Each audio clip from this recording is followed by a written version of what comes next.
किसी भी देश की तरक्की की कहानी इसी बात से लिखी जाती है कि समय रहते इस देश में इकोनॉमी को लेकर कौन कौन से ऐसे रिफॉर्म्स हुए जिसने उन देश की तरक्की की तस्वीर ही बदल दी। ऐसा ही भारत के साथ भी हुआ था 1950-1951 में। भारत की जीडीपी महज 2.93 लाख करोड़ थी और आज ये करीब 150 लाख करोड़ की है। लेकिन ऐसा नहीं है कि ये ग्रोथ लगातार हो रही थी, बल्कि 1950 में जहां 2.93 लाख करोड़ थी तो 1990 तक यानी 40 साल में भी ये देश की जीडीपी महज 14 लाख करोड़ तक ही पहुंच पाई थी, यानी सिर्फ 7 गुना ग्रोथ। और अगर आज हम इसी स्पीड से ग्रो करते तो आज हम फिर किसी देश के गुलाम होते। लेकिन तभी 1990 और 1951 के बीच देश में एक बजट पेश किया जाता है और भारत की इकोनॉमी के साथ एक ऐसा रिफॉर्म होता है कि इंडियन इकोनॉमी जहां बैलगाड़ी की स्पीड से बढ़ रही थी उसकी स्पीड एरोप्लेन जैसी हो जाती है और अगले 30 साल में ही हमारे देश की जीडीपी में 1-2 गुना नहीं बल्कि 100 गुना का रिकॉर्ड ग्रोथ दर्ज किया जाता है। और आज भी जो हम दुनिया की सबसे तेज उभरती हुई अर्थव्यवस्था बने हुए हैं उसके पीछे इसी साल के उस ऐतिहासिक बदलाव ही कारण है। तो क्या थे वो बदलाव और आखिर उसे करने की जरूरत क्यों पड़ी थी? आइए डिटेल में इस वीडियो को समझते हैं। इस कहानी की शुरुआत बिल्कुल उस सिचुएशन में होती है जैसे कि आज पाकिस्तान के साथ है कि उसके पास बाहर से इंपोर्ट करने के लिए पैसे ही नहीं बचे और उसका फॉरेक्स रिजर्व खत्म हो चुका है। ऐसा ही 1991 में भी था जब देश के पास मात्र 20 दिनों का इंपोर्ट बिल चुकाने भर की फॉरेन करेंसी रह गई थी। संकट की इस घड़ी में सिर्फ गोल्ड ही आखिरी सहारा था। इसीलिए फॉरेक्स रिजर्व को जमा करने के लिए भारत ने महज 40 करोड़ डॉलर की कीमत में 47,000 किलो यानी 47 टन सोना गिरवी रख दिया। इस फैसले की जानकारी देश के आम लोगों को भी नहीं दी गई थी क्योंकि सरकार को लग रहा था कि ऐसी खबर देश में अव्यवस्था फैला सकती है। इसी के बाद देश में एक आर्थिक उदारीकरण यानी इकोनॉमिक लिबरलाइजेशन की शुरुआत होती है जिससे भारत की इकोनॉमी भी ओपन हुई, जिसके लिए पीवी नरसिम्हा राव की सरकार ने सालाना बजट पेश किया। बजट को पेश करने वाले थे पूर्व प्रधानमंत्री और पीवी नरसिम्हा राव की सरकार में फाइनेंस मिनिस्टर रहे डॉक्टर मनमोहन सिंह ने फ्रेंच थिंकर विक्टर हुगो की उन लाइंस का जिक्र किया जिसकी चर्चा मैनेजमेंट और पॉलिटिक्स की क्लासेस में अब भी होती है। उन्होंने लोकसभा में कहा था कि no force on earth can stop an idea whose time has come, यानी कि दुनिया की कोई भी शक्ति उस विचार उस सोच को आने से नहीं रोक सकती जिसका समय आ चुका हो। भारत में भी एक ऐसे ही विचार को लागू करने का समय आ गया था जो इंडिया की तकदीर को बदलने जा रहा था। शाम के 5 बज रहे थे। संसद का बजट सत्र चल रहा था। तारीख थी 24 जुलाई 1991 की। तो उस समय देश में सरकार थी कांग्रेस की, लेकिन ये गवर्नमेंट किसी मजबूत स्थिति में नहीं थी क्योंकि 1989 में राजीव गांधी के सत्ता से हटने के बाद से ही देश में कोई भी स्टेबल गवर्नमेंट नहीं आ पाई थी। इस दौरान 1989 से 1991 तक 3 प्रधानमंत्री देश को मिल चुके थे और तीसरे थे नरसिम्हा राव, जो इसलिए भी प्राइम मिनिस्टर बने थे क्योंकि उसी साल राजीव गांधी की हत्या हो गई थी जिनके ऊपर देश को मारने का एक स्पेशल दबाव था। क्योंकि सपोर्ट के बावजूद ये सरकार डगमगा रही थी। सरकार के सामने आर्थिक चुनौतियां खाई की तरह थी। लेकिन इस दौरान एक चीज अच्छी हुई थी कि नरसिम्हा राव ने फाइनेंस मिनिस्टर के रूप में चुना पूर्व पीएम चंद्रशेखर इकोनॉमिक एडवाइजर रहे डॉक्टर मनमोहन सिंह को, जिसे आप रिलेट करने के लिए आज के एस जयशंकर का एग्जाम्पल ले सकते हैं, जिन्हें मोदी सरकार ने विदेश सचिव के पद से हटाकर उन्हें फॉरेन मिनिस्टर ही बना दिया है और उन्होंने देश की विदेश नीति को बदल कर रख दिया है। डॉक्टर मनमोहन सिंह ने इस सरकार का पहला बजट पेश किया। लगभग 19,000 शब्दों वाली बजट स्पीच में मनमोहन सिंह ने साहसिक इकोनॉमिक रिफॉर्म्स की सीरीज पेश कर दी थी। अब इस बदलाव में जो सबसे बड़ी हेडलाइन थी वो ये थी कि अब भारत की इकोनॉमी नेहरू के समाजवादी यानी सोशलिस्ट मॉडल से अलग एक ओपन मार्केट की तरह होगी, जिसे आप कैपिटलिस्ट इकोनॉमी कह सकते हैं, यानी पैसे से पैसा बनाना, जिसका प्रिंसिपल था survival of the fittest. Manmohan Singh के इस बजट पिटारे में और क्या गया था, इसे समझने के लिए आपको पहले इस बदलाव के बैकग्राउंड को समझना चाहिए। तो शायद ही आज के इस यूथ को इस बात का इल्म हो कि 90s से पहले तक देश में एक फोन खरीदने के लिए भी साल साल भर की वेटिंग लिस्ट में रहना पड़ता था, जहां आज हम एक झटके में स्मार्टफोन और सिम महज एक आधार कार्ड के दम पर खरीद सकते हैं। ऐसा उस जमाने में नहीं था। उस समय आपके पास पैसे थे तो भी जब तक गवर्नमेंट नहीं चाहेगी आपको वो सामान मिलना मुश्किल था। फोन तो चलिए बहुत नई टेक्नोलॉजी हो गई, लेकिन क्या आप ये जानते हैं कि कभी देश में सिर्फ फिएट, एम्बेसडर और स्टैंडर्ड नाम की कंपनी कारें बनाती थी। मारुति तो संजय गांधी बाद में लेकर आए। तब सरकार तय करती थी कि कितनी कारें बनेंगी और उनकी कीमत कितनी होगी। इन कारों को खरीदने के लिए आपका वेल्दी होना ही काफी नहीं था, आपको सरकारी दफ्तर के चक्कर काटने पड़ते थे। इसे खरीदने के लिए लाइसेंस लेना पड़ता था, सरकारी बाबू से काम निकलवाने के लिए परेशान हो जाना पड़ता था। ये सब तब जब आप अपनी वैध कमाई पर अपने लिए एक गाड़ी खरीदना चाहते थे। अब सोचिए कि आज भी अगर ऐसा ही होता तो क्या आप आज 10 लाख की कार महज एक इंस्टॉलमेंट देकर खरीद सकते? यहाँ तक कि आज कार के शोरूम में बैठा एग्जीक्यूटिव आपका लोन खुद दिलवाएगा और 1 हफ्ते के अंदर आपको कार की डिलीवरी हो जाएगी। कैश कार तो आप जब चाहे तब खरीद सकते हैं। कार के अलावा स्कूटर की सवारी भी आसान नहीं थी। यह जानकर आप हैरान हो सकते हैं कि 80 के दशक में मकान बनाने के लिए लगने वाले सीमेंट को खरीदने के लिए भी एक इंस्पेक्टर की परमिशन लेनी पड़ती थी। और तो और शादी ब्याह में अगर आपको एक्स्ट्रा चीनी चाहिए तो भी इसके लिए परमिशन जरूरी थी।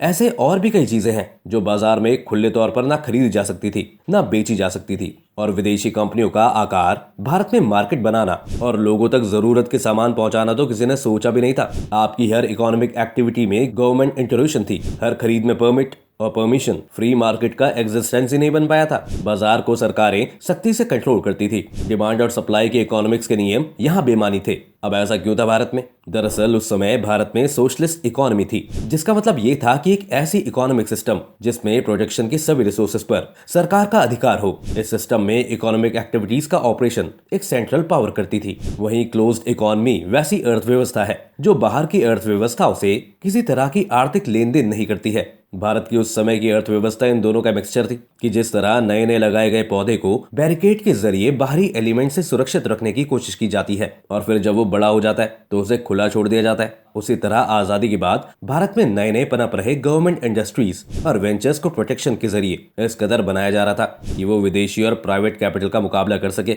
भारत के रेफरेंस में तब तक तो ये बात कुछ हद तक ठीक थी, लेकिन इकोनॉमिक प्रोटेक्शन का ये दौर इतना लंबा चला कि अपने दम पर खड़े होने के बजाय ये कंपनियां पैकेज और बेल आउट जैसे बैसाखी की आदी हो गई और प्रॉफिट तो इसमें बनना ही बंद हो गया। ये शायद इसीलिए था क्योंकि मान लीजिए कि आज सरकार किसी बाइक बनाने वाली कंपनी से कहे कि आप इस महीने इतनी बाइक बना सकते हैं, इसके लिए आप इतना स्टील खरीद सकते हैं, इन बाइक्स की कीमत आपको इतनी रखनी होगी, तो इतने रेगुलेशन के बाद वो कंपनी कितना ग्रो कर पाएगी, इसका अंदाजा आप खुद ही लगा सकते हैं। आज से 32 साल पहले हमारे यहाँ बिजनेस के कायदे कानून किस तरह थे। इस व्यवस्था को किताबों में इंस्पेक्टर और परमिट राज कहते हैं। 1991 के उसी बजट में इस पूरे सोशलिस्ट और क्लोज इकोनॉमिक अप्रोच को उलट कर दिया गया, जिससे देश में ओपन इकोनॉमी ने जन्म लिया। जिसका मतलब यह है कि इसमें सरकार कैपिटल के फ्लो पर रोक नहीं लगाती है, प्राइवेट कंपनीज की काम करने की आजादी रहती है, प्राइवेट एंटरप्रेन्योरशिप को सपोर्ट करती हैं, स्टार्टअप शेयर मार्केट को छूट दी जाती है, सरकार अपने इन्वेस्टमेंट को कम करती है और खुले मार्केट को बढ़ावा दिया जाता है। यानी कि इस तरह की इकोनॉमी में कोई कुछ भी लीगल बिजनेस करने को इंडिपेंडेंट होता है। लेकिन ये बदलाव हुआ तो, पर इसे समझने के लिए उस दौर की पॉलिटिक्स को समझना भी बहुत जरूरी है। दरअसल 1991 पूरे भारत की जर्नी ऑफ डेवलपमेंट में वो मोड़ है जहाँ से न सिर्फ आर्थिक से बल्कि सामाजिक, धार्मिक और राजनीतिक रूप से भी सब कुछ बदलने वाला था। देश में साझी सरकारों का दौर 1989 से ही शुरू हो गया था। 15 अगस्त 1990 को पीएम बने वीपी सिंह ने मंडल कमीशन की सिफारिशों को लागू करने की घोषणा कर दी थी। इधर बीजेपी राम मंदिर के लहर पर सवार थी। मंडल कमीशन बेसिकली एक ऐसी कमीशन थी जिसने ये पता लगाया था कि देश में ओबीसी आरक्षण की कितनी जरूरत है और उसी के बाद से ही देश में ओबीसी को भी रिजर्वेशन मिलने लगा। लेकिन 7 नवंबर 1990 को वीपी सिंह की सरकार गिर गई। इसके बाद चंद्रशेखर देश के पीएम बने। कुछ दिन में चंद्रशेखर की सरकार भी गिर गई। देश में चुनाव की घोषणा हुई, लेकिन इसी दौरान पूर्व प्रधानमंत्री राजीव गांधी की 21 मई 1991 को हत्या हो गई। देश को गहरा धक्का लगा।